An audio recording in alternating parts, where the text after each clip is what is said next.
نحمده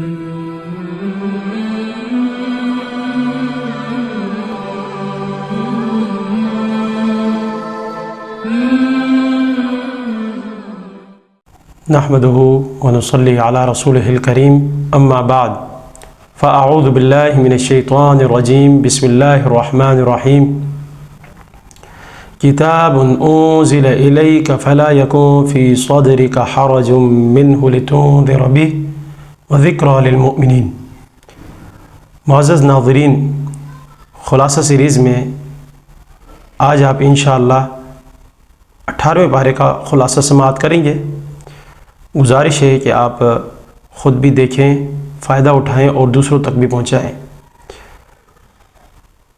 جی تو ناظرین،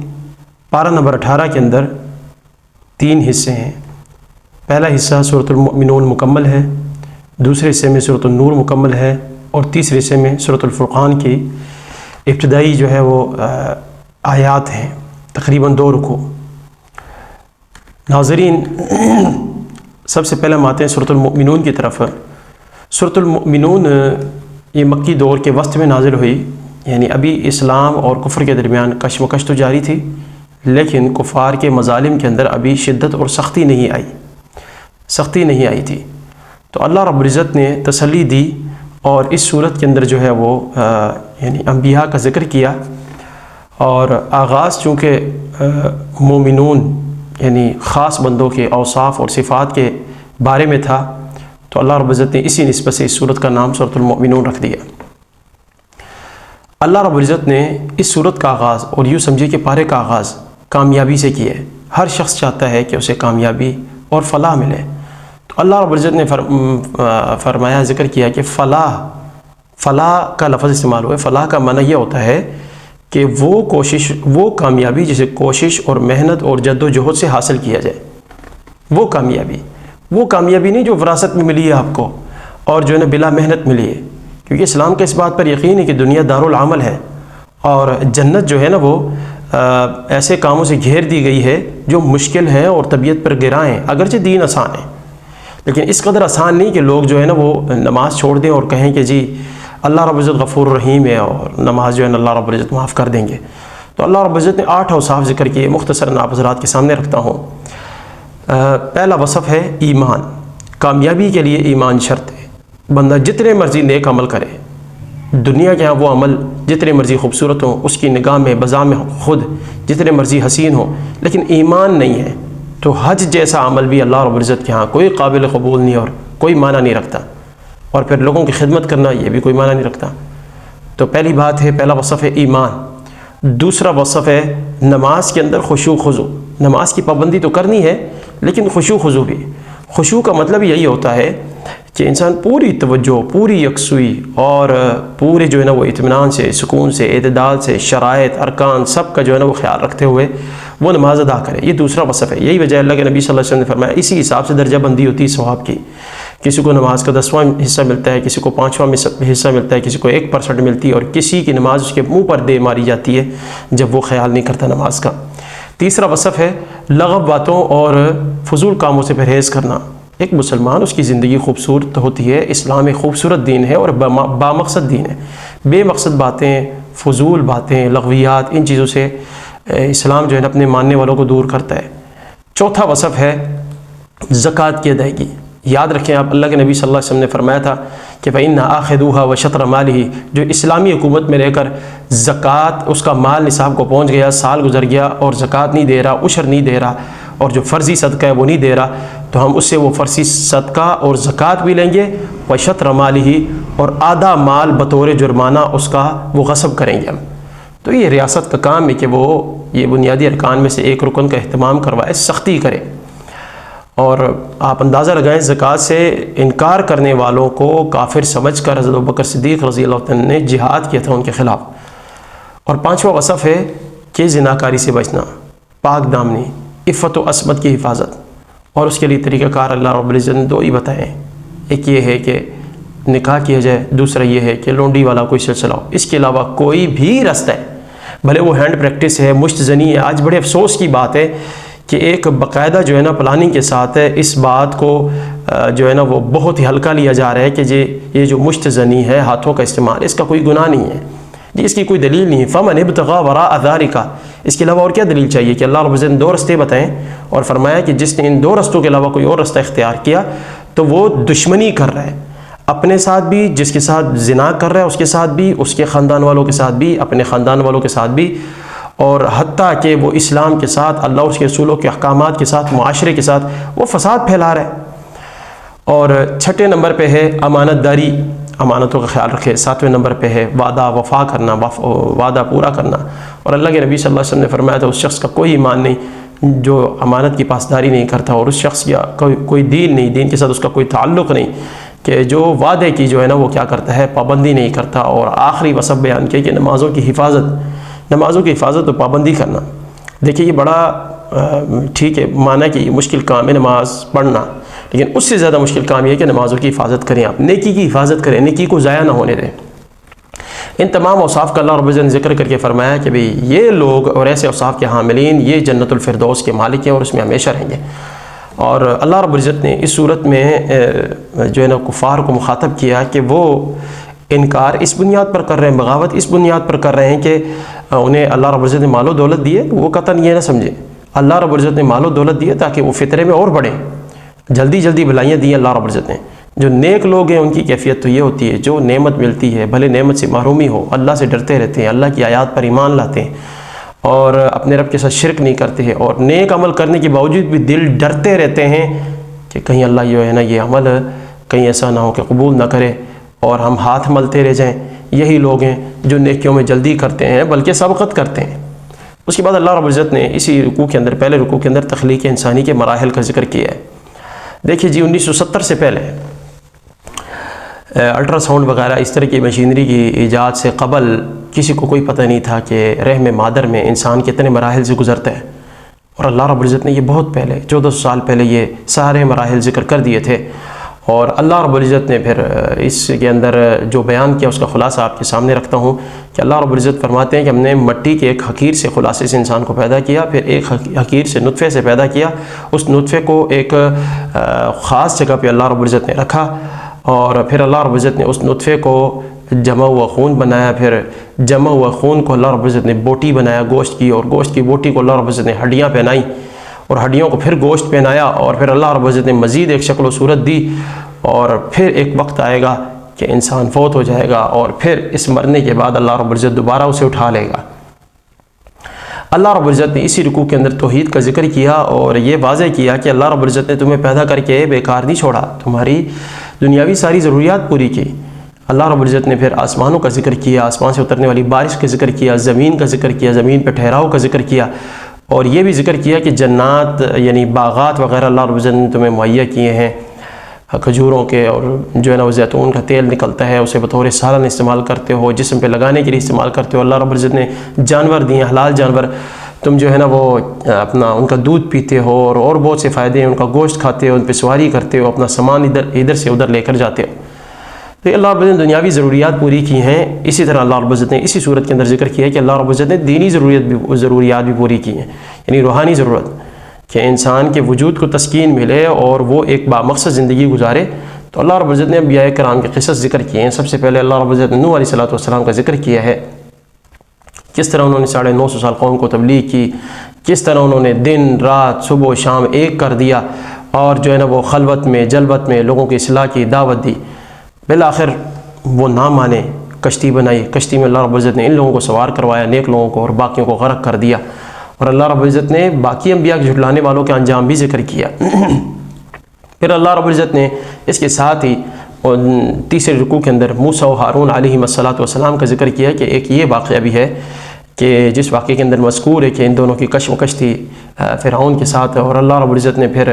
فرعون جو سرکش غالی اور متکبر تھا، اللہ رب العزت نے اسے غرق آب کر دیا، اور ان کو اللہ رب العزت نے جو ہے نا وہ کتاب دی اور عزت سے نوازا۔ چوتھے رکوع کا آغاز اللہ رب العزت نے حلال کھانے کے حکم سے کیا ہے کہ جب انبیاء کو حکم ملا ہے کہ تم پاکیزہ رزق کھاؤ، حلال رزق کھاؤ، صاف ستھرا رزق کھاؤ، تو مومنین تو اس حکم میں بلاولا شامل ہے۔ اس طرح اللہ رب العزت نے اسی رکوع کے اندر ذکر کیا کہ تمام انبیاء کا دین ایک ہی ہے۔ بعد والوں نے اس میں تقسیم کی ہے، اضافہ کیا ہے، تحریف کی ہے، اپنی طرف سے آیات کے معنی بیان کیے ہیں اور وہ معنی بیان کیے جو صحابہ نے تابعین نے نہیں کیا۔ اسی طرح اللہ رب العزت نے مشرکین کے نہ ماننے کا سبب ذکر کیا ہے کہ مشرکین کے سامنے ساری حقیقتیں موجود ہیں، ایسا نہیں ہے کہ اللہ کے نبی صلی اللہ علیہ وسلم نے کوئی اعلیٰ اخلاق پیش نہ کیا ہو اور جو ہے نا اللہ کے نبی صلی اللہ علیہ وسلم باقی مجنون ہو، یا اللہ کے نبی صلی اللہ علیہ وسلم ان سے کوئی جو ہے نا معاوضہ مانگ رہے ہیں اس لیے وہ بھاگ رہے ہیں بے مجھے میری جو ہے نا وہ دعوت و تبلیغ کی اجرت دو، بلکہ مسئلہ یہ ہے، بہانہ یہ ہے کہ جو اللہ کے نبی صلی اللہ علیہ وسلم دین لے کر آئے ہیں وہ ان کے طریقہ کار کے خلاف ہے، ان کی خواہشات کے خلاف ہے، باپ دادے کے دین کے خلاف ہے، بس اس لیے جو ہے نا وہ کیا ہو گئے، مخالف ہو گئے۔ اور اللہ رب العزت نے کائنات کا ایک عظیم اصول ذکر کیا کہ اگر دین تمہاری خواہش کے مطابق اترنا شروع کر دینا تو دھرتی پر فساد ہی فساد رہ جائے۔ اس کے علاوہ اللہ رب العزت نے داعی اسلام کے لیے ہدایات ذکر کی ہیں۔ دیکھیں جی، داعی اور مدعو، داعی جو دعوت دے رہتا ہے، مدعو جسے دعوت دی جا رہی تھی، ان کے درمیان ایک تعلق ہوتا ہے، اور اس تعلق کو یعنی خوبصورت بنانا یہ بہت ضروری ہوتا ہے۔ داعی کا کام ہے برداشت کرے، اس کے اخلاق سے پیش آئے، صبر کا مظاہرہ کرے، تحمل کا جو ہے نا وہ کیا کرے، مظاہرہ کرے، تو اور دعوت دینا نہ چھوڑے۔ تو حکم ملا ہے کہ بھی خوبصورت انداز، خوبصورت الفاظ اور مناسب مواقع کی تلاش میں ہو، اور اس کے ساتھ ساتھ شیطان سے پناہ مانگنے کا ذکر بھی ہے کہ اس کے لیے ضروری ہے کہ وہ دوسرا کام یہ کرے کہ شیطان سے پناہ مانگے۔ کیوں؟ شیطان اسے غصہ دلائے گا، بھی فلاں تیری بات نہیں مان رہا، اتنے عرصے سے لگا ہوا ہے تو اسے نماز کا کہہ رہا ہے، اتنے عرصے سے تو اسے زکوٰۃ کا حکم دے رہا ہے، اور اتنے عرصے سے تو اسے برائی سے روک رہا ہے، وہ باز نہیں آ رہا، چھوڑ۔ اور جو ہے نا وہ ڈسہارٹ کرتا ہے شیطان، تو شیطان سے پناہ مانگنے کی ہدایت ہے۔ اور آخر میں، سورت کے آخر میں اللہ رب العزت نے میدان محشر کا منظر ذکر کیا کہ تاکہ مشرکین کے دلوں میں خوف پیدا ہو۔ تو اللہ رب العزت نے فرمایا کہ بھی جب سور پھونکا جائے گا تو اس دن کوئی رشتہ داری قائم نہیں رہے گی، نہ ایک دوسرے سے کچھ مانگ سکیں گے۔ جس کا پلڑا بھاری ہوگا نیکیوں والا کامیاب ہو جائے گا، جس کا پلڑا ہلکا ہو گیا گناہوں والا بھاری ہو گیا تو وہ تو خسارے ہی خسارے میں جہنم میں ہمیشہ رہے گا، اور جہنم ان کے چہروں کو جھلسائے گی اور وہ چیخیں ماریں گے، چہرہ بدصورت ہو جائے گا اور پکاریں گے، اور اللہ رب العزت فرمائیں گے بھی دفعہ دور ہو جاؤ، تمہارے پاس میری آیات آیا کرتی تھی اور تم ان کا انکار کرتے تھے۔ اور آخر میں یہ پیغام دیا کہ انسان کو اللہ رب العزت نے بیکار پیدا نہیں کیا، وہ یہ نہ سمجھے کہ بھی یہاں آیا، کھایا پیا اور موج مستی کی، عیش و عشرت کی، پیسہ اڑایا اور وہ گیا، یہ مقصد نہیں ہے۔ اس کے بعد اللہ رب العزت نے دوسرا حصہ یعنی سورۃ النور جو ہے نا وہ درس کیا ہے اس پارے کے اندر۔ تو سورۃ النور کا پس منظر کچھ اس طرح ہے کہ نور کا معنی ہوتا ہے روشنی، اللہ رب العزت نے اپنے نور کی مثال دی، اور اسی طرح اسلامی تعلیمات کو بھی نور کہا جا سکتا ہے، یقیناً وہ نور ہے، وہ ہدایت اور رہنمائی ہے۔ اور جب مدینہ میں آ کر مسلمانوں نے ایک حکومت قائم کر لی تو ضرورت تھی کہ بھی ایک بہترین معاشرت کی تشکیل ہو، اور بہترین معاشرت کی تشکیل تب ہو سکتی ہے جب آئلی نظام بہتر ہو، گھریلو معاملات۔ تو اللہ رب العزت نے ان کا ذکر کیا، اور یہ صورت تاریخی پس منظر یہ ہے کہ سن 6 ہجری میں غزوہ بنی مصطلق کے بعد اتری۔ اس غزوے میں کوئی ایسا اندوہناک واقعہ پیش آیا جس کی وجہ سے اللہ رب العزت نے پھر یہ یعنی صورت اتاری اور آئلی قوانین کی اہمیت اور ضرورت واضح کی اللہ رب العزت نے۔ غزوہ بنی مصطلق کو میں مختصر آپ حضرات کے سامنے رکھتا ہوں۔ اللہ رب العزت کے حکم سے یہ مسلمانوں نے غزوہ کیا، اور اس واپسی پر حضرت عائشہ رضی اللہ تعالیٰ عنہ پیچھے رہ گئی، وہ کسی مطلب ہے کہ حاجت ضروریہ کے لیے نکلی ہوئی تھی باہر، پیشاب پخانے کے لیے، تو وہ جو ہے نا وہ عہدہ جنہوں نے اٹھایا اور ان کو پتہ ہی نہیں چلا، اتنی دبلی پتلی تھی ہماری والدہ ام المؤمنین حضرت عائشہ رضی اللہ تعالیٰ عنہ، فقیہۃ ہذہ الامہ، اس امت کی فقیہہ اور سخیہ۔ تو وہ چلے گئے، یہ ہار کی تلاش میں پھر چلی گئیں، ہار نہیں ملا، اور اتنے میں پیچھے سے اللہ کے نبی صلی اللہ علیہ وسلم نے ایک صحابی کی ڈیوٹی لگائی ہوتی تھی کہ بھی ہمارے جانے کے بعد جس جگہ ہم نے قیام پڑاؤ کیا ہے، اسٹے کیا ہے، وہاں چکر لگا لیں، کوئی چیز رہ جائے تو اب وہ لے آئے۔ تو انہوں نے میں سو گئی تو انہوں نے مجھے پردے سے پہلے دیکھا ہوا تھا، پردے کا حکم تو نازل ہو چکا تھا، تو میرے چہرے سے پردہ اتر گیا، انہوں نے آتے ہی کہا کہ انا للہ و انا الیہ راجعون۔ تو میں کہتی ہیں میں نے اپنے کپڑے سے میٹ لیا اور چہرہ ڈھانپ لیا، اور وہ چپ چاپ میرے پاس کھڑے رہے، سواری بٹھا لی اور مجھے سوار کروا لیا، اور میں سوار ہو گئی اور ہم چل پڑے۔ بس کچھ منافقین نے دیکھا اور یہاں سے باتیں بنانا شروع ہو گئی، اور واقعہ افک رونما ہوا۔ آپ اندازہ لگائیں کہ کسی کی عام آدمی کی ماں پہ تہمت لگے نا تو وہ اس کے لیے ڈوب مرنے کا مقام ہوتا ہے، اور یہ پھر مومنوں کی ماں ہے۔ لیکن ہوتا کیا ہے، اللہ رب العزت نے ان کو صبر کا یہ صلہ دیا کہ 10 آیات ان کی فضیلت میں اتری، آل ابی بکر کی فضیلت میں، اور اللہ رب العزت نے اسے قیامت تک کی دیواروں کے لیے جو ہے نا وہ کیا کر دیا، نقش کر دیا اس صورت کے اندر۔ اور یہی وجہ ہے کہ آئلی قوانین جو ہے نا وہ بیان کرنے پڑے اللہ رب العزت کو۔ سورت کے شروع میں اللہ رب العزت نے غیر شادی شدہ زانی کی سزا بیان کی ہے، وہ یہ ہے کہ 100 کوڑے۔ اب اس کے ساتھ ایک اور سزا ہے جو حدیث میں آئی ہے، جو ہمارے احناف جو ہے نا وہ حنفی بھائی ماننے کے لیے تیار نہیں ہے۔ اللہ کے نبی صلی اللہ علیہ وسلم نے فرمایا تھا جلد 100 و تغریب عام، کہ 100 کوڑے اور 1 سال کی جلاوت نہیں، تاکہ اسے احساس ہو۔ ٹھیک ہے، بعض لوگ مار کھا کے ڈھیٹ ہوئے ہوتے ہیں تو اس کے ساتھ مزید سزا دی، اور ساتھ جو حدیث کے اندر یہ بھی آتا ہے کہ جو شادی شدہ زانی ہے وہ بڑا ظالم ہے تو اسے جو ہے نا زمین میں آدھا گاڑا جائے اور اسے پتھر مار مار کے جان سے مار دیا جائے۔ وہ اس نے کوئی معمولی جرم نہیں کیا، خواہش پوری کرنے کے لیے اس کے پاس بیوی تھی، لیکن اس نے یہ فساد فی الارض کیا ہے، معاشرے میں خرابی پیدا کی ہے اور بغاوت کی ہے، لہذا وہ اسی لائق ہے۔ اور اس طرح اللہ رب العزت نے تیسری آیت کے اندر یہ بات ذکر کی ہے جو زانی ہے اسے نکاح کرنا حرام ہے۔ دیکھیں زانی جو اس کی عادت ہے وہ کسی معاشرے میں آئے گا، کسی پاک گھرانے میں آئے گا، اس کو خراب کرے گا، تو کہا کہ ابھی زانی مرد کے لیے زانیہ عورتیں، اور آپ اندازہ لگائیں اللہ رب العزت نے اس آیت میں زنا اور شرک کا ذکر اکٹھے کیا ہے۔ یہ قابل غور بات ہے کہ یہ کوئی معمولی جرم نہیں ہے، اور یہی وجہ اللہ کے نبی صلی اللہ علیہ وآلہ وسلم نے اسے کبیرہ گناہوں میں شمار کیا ہے۔ اس کے بعد اللہ رب العزت نے اسی رکوع کے اندر پاک دامن عورتوں پر تہمت لگانے کی سزا ذکر کی ہے کہ اگر کوئی تہمت لگاتا ہے اور 4 گواہ نہیں لاتا، یہ دوسرے کی عزت کا مسئلہ ہوتا ہے، باقی معاملات میں اب 2 گواہ لائیں، جیسے ہم نے سورۃ البقرہ کے اندر پڑھا تھا اس سے پہلے پارہ نمبر 3 کے خلاصے میں، تو 4 گواہ لائے جائیں، 4 گواہ نہیں ہیں تو پھر انہیں 80 کوڑے مارے جائیں اور آئندہ ان کی گواہی قبول نہ کی جائے، اور یہ فاسق ہیں، الا یہ کہ کوئی توبہ کر لے اور اپنے اعمال کی اصلاح کر لے تو اللہ رب العزت اسے بخش دے گا۔ اس کے بعد اللہ رب العزت نے اس کے ساتھ ساتھ دنیاوی سزائے اخروی سزا بھی بیان کی ہے کہ جو باز نہیں آتا اور پاک دامن عورتوں پر، بھولی بھالی مسلمان عورتوں پر، پردہ دار عورتوں پر وہ تہمت لگاتا ہے تو پھر جو ہے نا وہ اس کی سزا آخرت میں بھی ہے کہ ان کی زبانیں، ہاتھ اور ان کے پیر ان کے خلاف گواہی دیں گے۔ اللہ رب العزت نے اس پہلے ہی رکوع کے اندر لعان کا مسئلہ ذکر کیا ہے۔ لعان باب مفاعلہ کا دوسرا مصدر ہے۔ لعان کا معنی ہوتا ہے ایک دوسرے پر لعنت کرنا۔ دیکھیں جی، کوئی خاوند اپنی بیوی کو کسی جو ممنوع صورتحال کے اندر دیکھ لیتا ہے، نازک صورتحال کے اندر، اور وہ پھر اس کے پاس کوئی گواہ بھی نہیں ہے، تو اب وہ کیا کرے؟ تو اللہ کے نبی صلی اللہ علیہ وسلم کے دور کے اندر ایک واقعہ پیش آیا اور پھر بعد میں جو ہے نا وہ احکامات نازل ہوئے۔ جی، خاوندوں کے پاس اگر گواہ نہیں ہے 4 تو پھر یہ 5 قسمیں اٹھائیں گے، اور اس کے اندر قسموں کے اندر بد دعا ہوگی دوسرے کے خلاف۔ خاوند کہے گا کہ اگر میں جھوٹا ہوں یہ سچی ہے تو اللہ مجھے برباد کرے، اور اگر میں سچا ہوں یہ جھوٹی ہے تو اللہ اسے برباد کرے، اس پر اللہ کا غضب نازل ہو۔ اور اس کے بعد حدیث میں آتا ہے اللہ رب العزت نے اس جوڑے کے درمیان، نبی کریم صلی اللہ علیہ وسلم نے اس جوڑے کے درمیان جدائی کروا دی۔ یہ اضافی حکم ہے، اور یاد رکھیں کہ سنت جو ہے نا قرآن مجید کی تشریح کرتی ہے، اضافہ نہیں کرتی۔ اور سیدہ عائشہ رضی اللہ عنہا کے واقعے پر تبصرہ ہے دوسرے رکوع کے اندر، وہ 10 آیات جن کا میں نے پہلے ذکر کیا ہے، تو چند مسلمان بھی اس میں ملوث ہو گئے، اور ان میں 2 مرد اور 1 خاتون تھی۔ تو اللہ رب العزت نے انہیں احساس دلایا کہ بھی تمہارے پاس یہ خبر آئی ہے تو تم نے حسن ظن کیوں نہیں رکھا، اچھا گمان کیوں نہیں کیا، اور تم نے کیوں نہیں کہا کہ یہ تو بڑا واضح جھوٹ ہے اور صریح بہتان ہے۔ تم اگر سچے ہوتے تو 4 گواہ لاتے لازماً، لیکن گواہی بھی کوئی پیش نہیں کی، اور نہ ہی تمہیں کسی بات کا علم ہے، تو تم اسے معمولی سمجھ رہے ہو۔ اللہ کے ہاں سبحانک ھذا بہتان عظیم، یہ بہت بڑا بہتان ہے، دوسرے کی عزت پر انگلی اٹھانا۔ اور اس طرح اسی واقعے کے ضمن میں اللہ رب العزت نے یہ بھی ذکر کیا جو اسلامی معاشرے میں بے حیائی عام کرتا ہے اس کے لیے سزا کیا ہے۔ اس کے لیے سزا دنیا میں بھی ہے دردناک، اور آخرت میں بھی ہے۔ تو یاد رکھیں اس وقت موجودہ دور کے اندر جو سوشل میڈیا کا غلط استعمال ہے، کثرت سے استعمال ہے،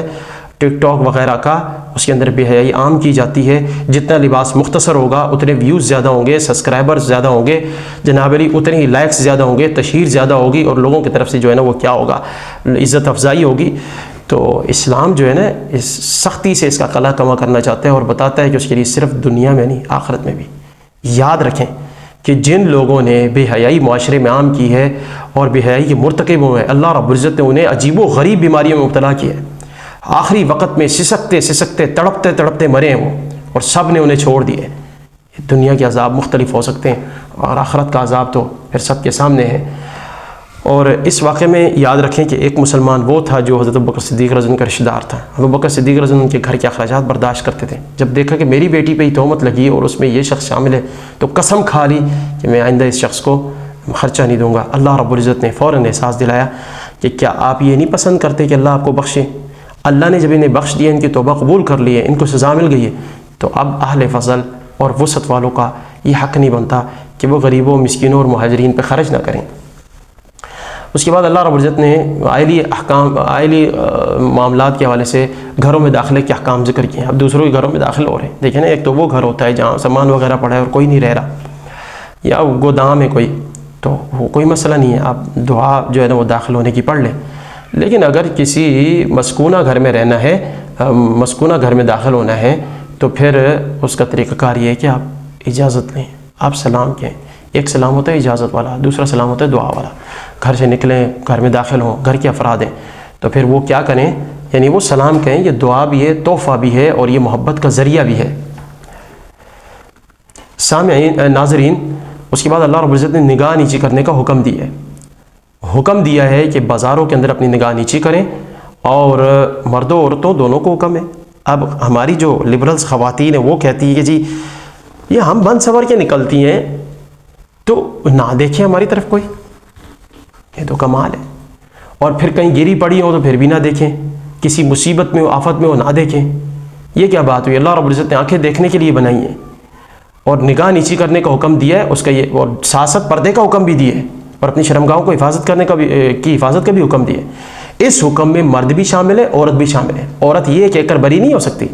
نہیں تو مرد بھی جو ہے نا وہ کپڑے اتار کے پھرے، براہ نہ پھرے، اور عورتوں سے کہتا پھرے کہ ٹھیک ہے جی آپ بھی نگاہ نیچی کر لو۔ مرد تو حیا کرتا ہے معاشرے میں عورت کا، دست درازی نہیں کرتا، اور جناب علی پبلک میں اس کی بے عزتی نہیں کرتا، اس کا برقع نہیں کھینچتا۔ اسلامی معاشرے میں اگر بس میں عورت سوار ہو اور اس کے لیے جگہ نہیں ہے، مرد کھڑا ہو جاتا ہے، تو یہ ہے مرد کی طرف سے حسن سلوک، اور عورت کی ذمہ داری ہے اس حکم میں عورت بھی شامل ہے، وہ کیا کرے؟ اپنی نگاہ کی حفاظت کرے۔ اس طرح زیب و زینت کے احکام ذکر کیے ہیں کہ زیب و زینت کرے، گھر میں کرے، اور اپنے جو ہے نا وہ خامند کے لیے کرے، اور اپنی زینت ظاہر نہ کرے، الا یہ کہ دیکھیں آپ برقع پہنتے ہیں، برقع تو نظر آتا ہے، اور دوسری چیز کہ اپنی اوڑھنیاں اپنے گریبانوں میں ڈالے رکھیں، ٹھیک ہے، وہ زینت ظاہر نہ کریں۔ اب گریبان ننگے ہوتے ہیں، بڑے افسوس کی بات ہے۔ آپ آج سے 30 سال 40 سال پہلے کی خبریں سنیں، ہماری وہ ماں بہن بیٹھی ہوتی ہے، اس کے سر پہ پھر بھی دوپٹہ تھا، سینے پہ کچھ نہ کچھ حصہ تھا، آہستہ آہستہ سرکتا گیا، سر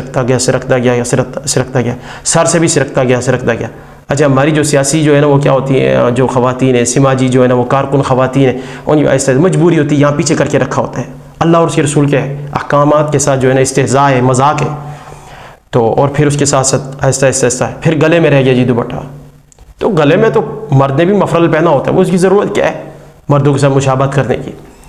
تو تیسرا حکم یہ ہے کہ محرم مردوں، اپنی خواتین، غلام اور ایسے بوڑھے مرد جن کی شہوت ختم ہو چکی ہے، اور ایسے بچے جو عورتوں کے پردے کی باتوں سے واقف نہیں ہیں، ان کے سامنے ٹھیک ہے پردے کی پابندی لاگو نہیں ہوگی، آپ اندازہ لگا لیں۔ یہ نہیں کہا کہ بالغ بچے 15 سال عمر کی حد نہیں لگائی، یہ کہا کہ جو عورتوں کی پردے کی باتوں سے واقف نہیں ہے، جو واقف ہو جائے پردہ شروع۔ اور ہمارے ہاں عجیب بات ہے، اب مامی اور چاچی یہ جو ہے نا وہ ان کے لیے پردہ ضروری ہوتا ہے کہ یہ جو ہے نا اپنے خاوند کے بھتیجوں سے، بھانجوں سے پردہ کریں، لیکن ہمارے ہاں وہ کیا ہوتا ہے، بائک پہ اس کے ساتھ بیٹھ رہی ہے، اس کو اپنے ساتھ بٹھا رہی ہے، مذاق کر رہی ہے، تو اس کے جو ہے نا وہ ہنسی مذاق کر رہی ہے، ٹھٹھا کر رہی ہے۔ چوتھا حکم یہ ہے کہ چلتے ہوئے اپنے پاؤں زمین پر نہ ماریں تاکہ زینت ظاہر نہ ہو۔ پانچواں حکم یہ ہے کہ بوڑھی خواتین پردے کے احکام پر سختی سے عمل نہ بھی کریں، کوئی مسئلہ نہیں، بہتر ہے کہ وہ بھی عمل کریں۔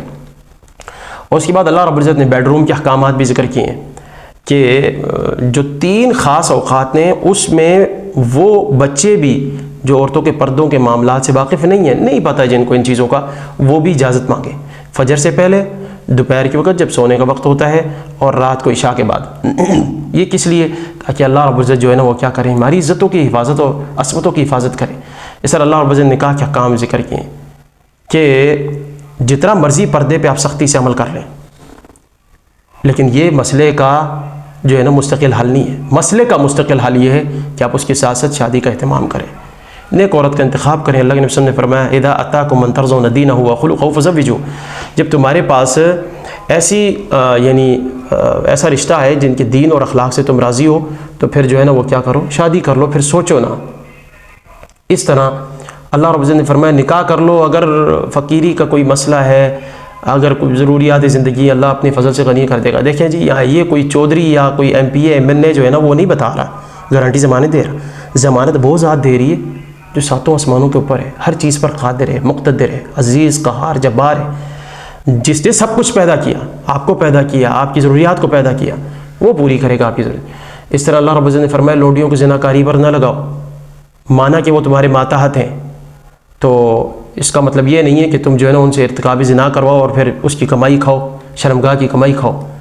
تو اور اس کے بعد اللہ رب العزت نے مسجد اور مومن کی عظمت بیان کی کہ مسجدیں ان کے اندر اللہ کا ذکر ہوتا ہے، اور وہاں ذکر کون سے لوگ کرتے ہیں اور اللہ کی تسبیح کون سے لوگ بیان کرتے ہیں، وہ لوگ جنہیں تجارت، دنیاوی معاملات، کاروبار جو ہے نا وہ ذکر الہی سے، نماز کو قائم کرنے سے، زکوٰۃ کی ادائیگی سے نہیں روکتے۔ اس طرح اللہ رب العزت نے اسلامی نظام کے حوالے سے مومن اور منافق کا فرق ذکر کیا۔ مومن فوراً حکم مانتا ہے جبکہ منافق آئیں بائیں شائیں کرتا ہے، ٹھیک ہے، اور حکم نہیں مانتا، بہانے کرتا ہے۔ اس طرح اللہ رب العزت نے کافروں کے اعمال کی مثال بیان کی کہ اللہ رب العزت نیک لوگوں کو تو ان کے اعمال کا بدلہ دے گئی، کافروں کے اعمال کی مثال اللہ رب العزت نے دو بیان کی ہے۔ نمبر ایک مثال یہ بیان کی ہے کہ ایک صحرا میں ایک انتہائی پیاسا مسافر دور سے دیکھتا ہے کہ صحرا کے ریت کے ذرات چمک رہے ہیں، تو وہ یہ سمجھتا ہے کہ پانی ہے، قریب پہنچتا ہے کچھ بھی نہیں ہوتا۔ یہی حالت ہوتی ہے۔ اور